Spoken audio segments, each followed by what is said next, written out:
Hello, everyone. My name is Alyssa, and for today's episode, we're going to be mainly focusing on talking about renewable energy and the indigenous people's rights.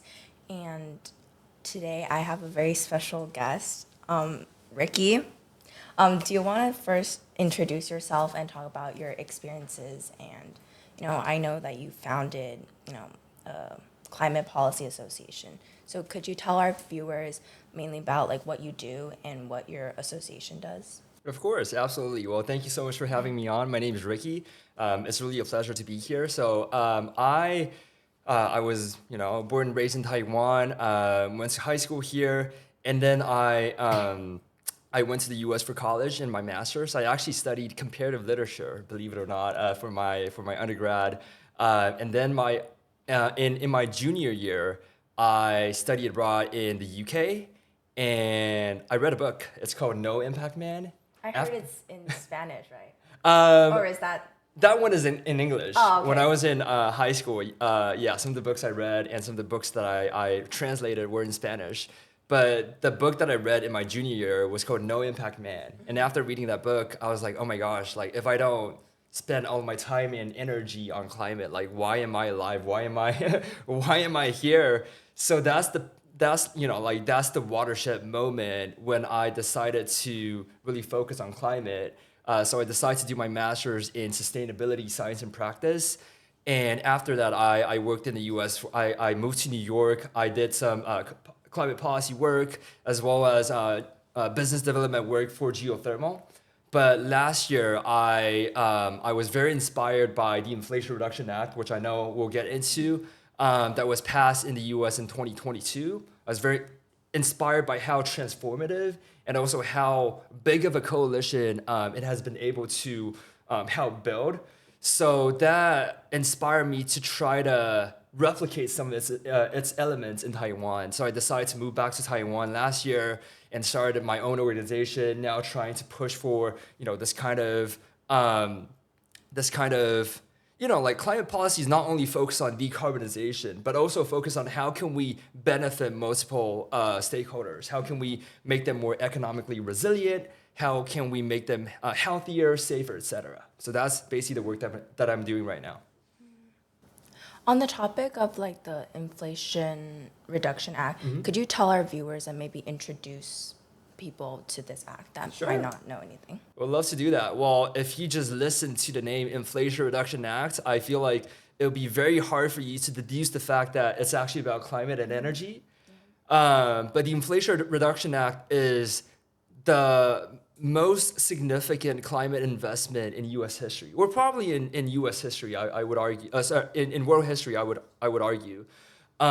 It brings historical, it brings a unprecedented amount of money into all sorts of different either solutions, community, etc., for both decarbonization, for energy resilience, and also for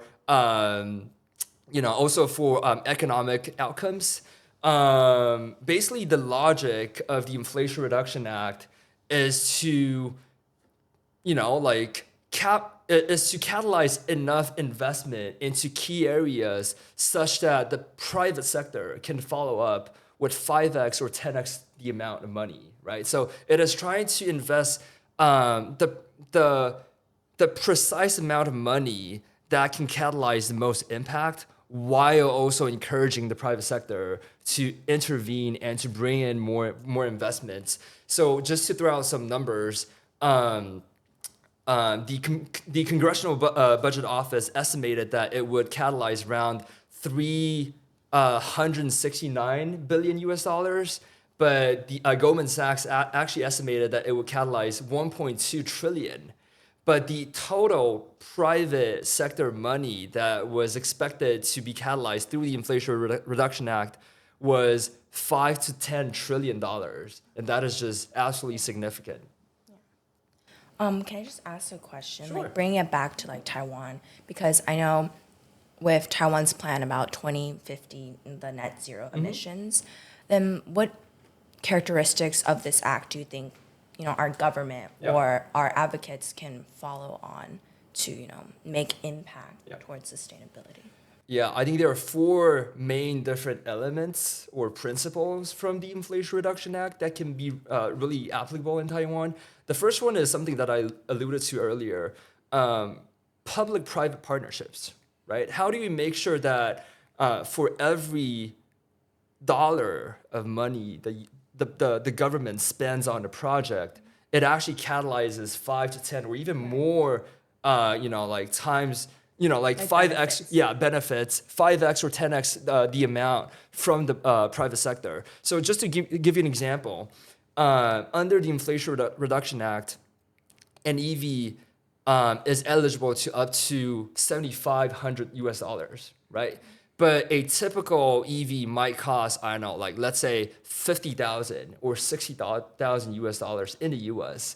That means that by providing the $7,500 subsidy, you are lowering the capex, the upfront cost of the EV to a level that is probably comparable to a gas car. When you say EV, what? Electric vehicle. Oh, okay. Yeah, sorry. But so that incentivizes people to make that purchase. Mm-hmm. But you still need to spend the remaining, like $40,000 to actually purchase the vehicle, because it only, takes off $7,500 of the upfront cost. Yeah. So that catalyzes more private money into these solutions. That's number one.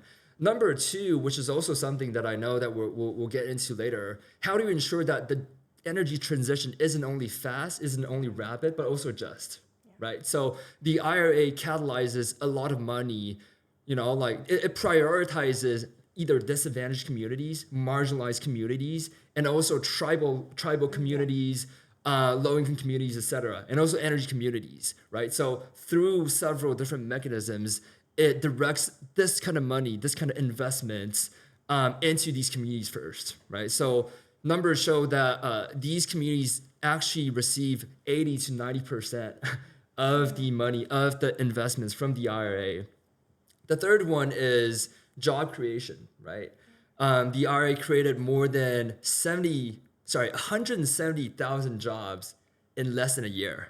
170,000 clean energy jobs in less than a year. How can we also create this kind of,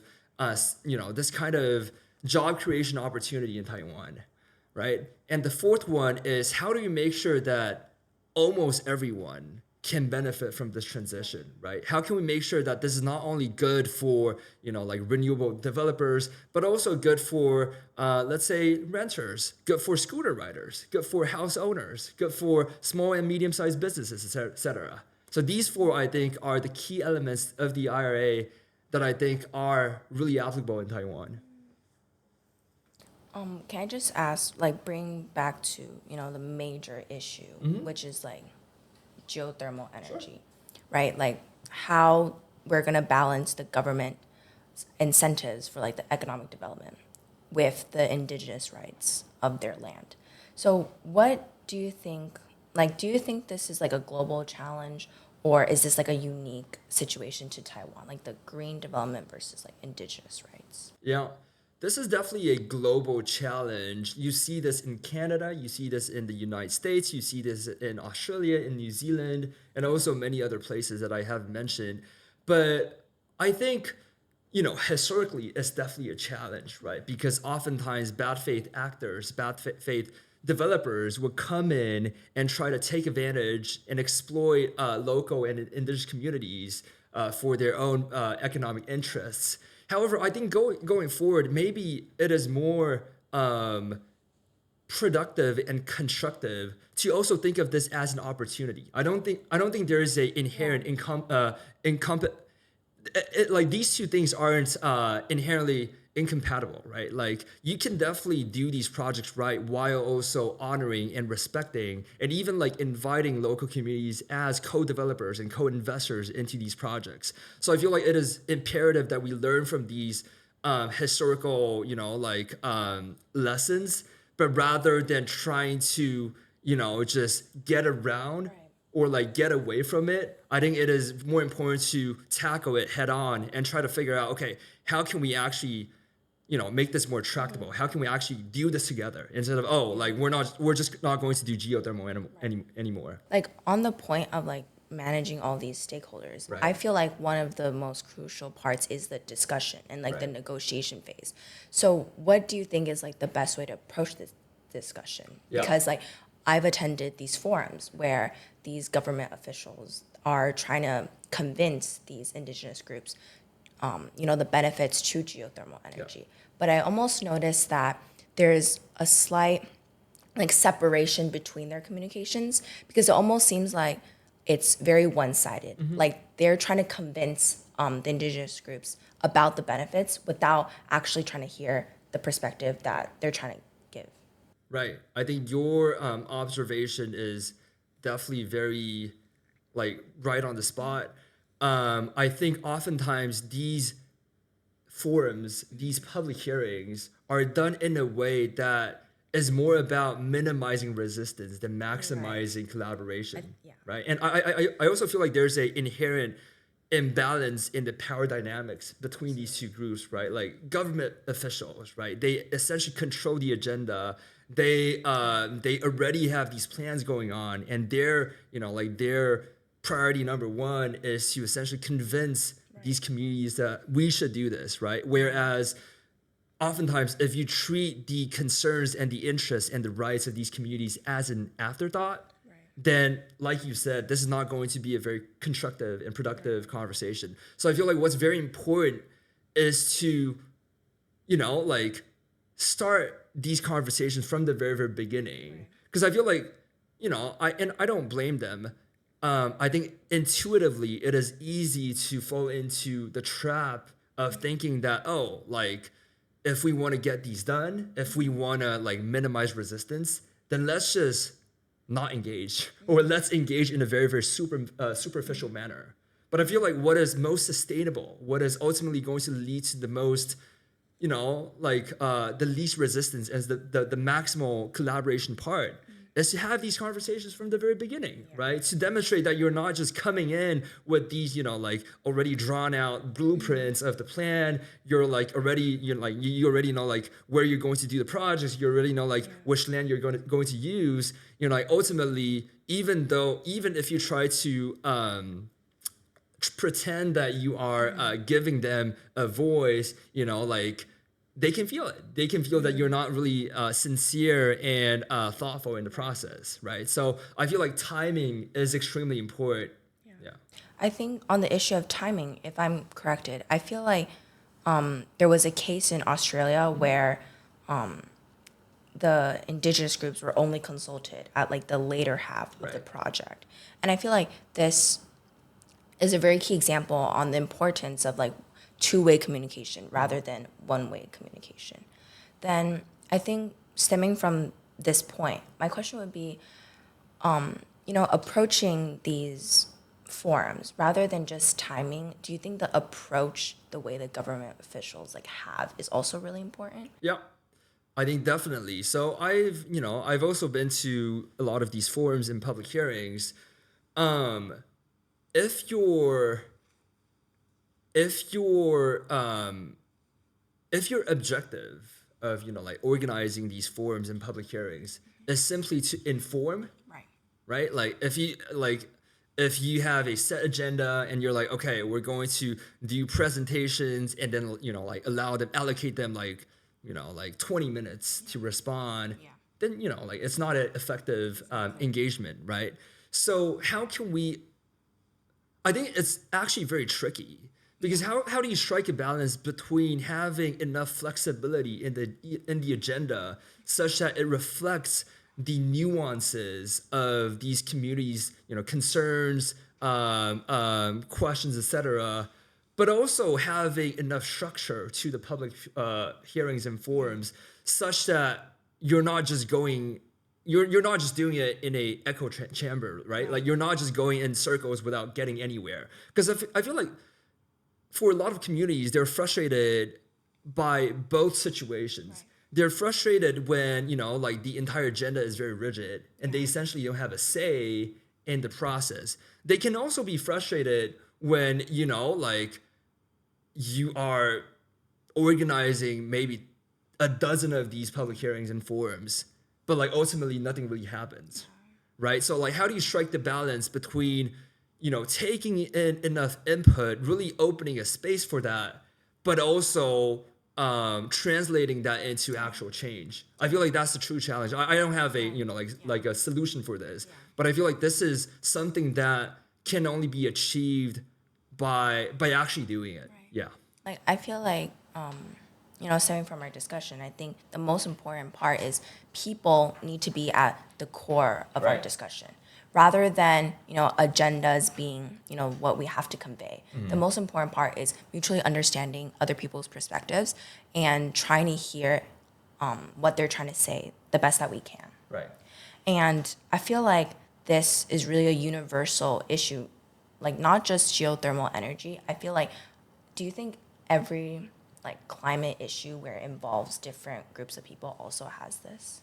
Definitely. I actually feel like communications and I often say that the biggest hurdle in my field isn't technology, it's awareness, it's communications, right? So I often like to cite this this concept in psychology of how we're essentially in a psychological prisoner's dilemma where everyone thinks that everyone else is, is okay with the system. Everyone thinks that everyone else thinks a certain way. Yeah. But ultimately, everyone kind of shares your own perspective. But because you have that kind of bias, you can't really see through that. So that is just one example. But I do feel like, like beyond geothermal, this happens also with solar, with wind, with nuclear, with, also with historical technology, like conventional technologies such as oil and gas. I do want to make a distinction, though, between conventional technologies such as oil and gas, fossil fuels, and renewables, right? Obviously, these are both types of development. But I feel like you can never utterly avoid trade-offs, right? There are always trade-offs to be made because everything requires resources, right? So I do feel like the very reason that we want to develop renewable energy is because it is a much better alternative to fossil fuels, right? So we need to do it. That is a must. The question is, how do we do it that is more, more inclusive? How do you do it that is more fair and more just to a variety of different stakeholders? So I think this is like a global challenge. How are governments and people going to work together to make like a just transition to making sustainable development a really key pillar in what governments are trying to do? And I feel like conversation and mutual understanding is at the center of, this issue. Whether it's, talking about the IRA and talking about how like the United States are formulating, their agenda, I really think that Taiwan and other countries can really learn from this. And, we can talk about this in the next episode. How are we going to, make this agenda like really stand forward? So we agreed upon that this is a global challenge where not only Taiwan and America struggle with discussions with people surrounding sustainable development, but it is an issue that all countries moving forward have to learn how to deal with. And one of the most important things is the two-way communication between people and stakeholders.